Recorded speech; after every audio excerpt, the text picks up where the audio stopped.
আমার লেখা। গঙ্গাসাগর যাচ্ছিল। তিনটি ছোট মাছ ছিল, গঙ্গাসাগর যাচ্ছিল। যাচ্ছিল আর ভাবছিল, ইলিশ ভোলা খয়রা মিলে স্বপ্ন দোলায় দুলছিল। তখন শীতকাল ছিল, ঠান্ডা খুবই পড়ছিল। আমোদ হেঁটে আমোদ করে দিগবাজি খুব খাচ্ছিল, উঠছিল আর ডুবছিল, দারুণ মজা পাচ্ছিল। তিনটি ছোট মাছ ছিল, গঙ্গাসাগর যাচ্ছিল। হাসছিল, খুব হাসছিল। তিনজনেতে মজা করে জল বিছালে খেলছিল। ঠান্ডা লেগে সর্দি হয়ে নাক প্যাচ প্যাচ করছিল।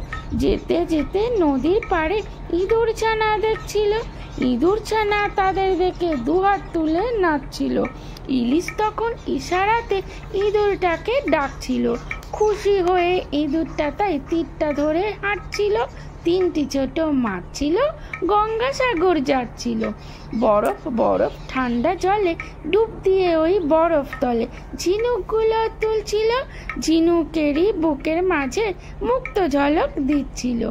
গঙ্গাসাগর নয়তো কাছে, অনেক দূরের পথ ছিল। ক্লান্ত হয়ে মাঝে মাঝে জিরিয়ে তারা নিচ্ছিল। তাদের দেখে জলপরিণটা আনন্দে লাফাচ্ছিল। উচ্ছলতার কোলাহলে ঢেউয়ের খেলা চলছিল। গঙ্গাসাগর যাচ্ছে বলে খুশিতে মন নাচছিল। তিনটি ছোট মাছ ছিল, গঙ্গাসাগর যাচ্ছিল।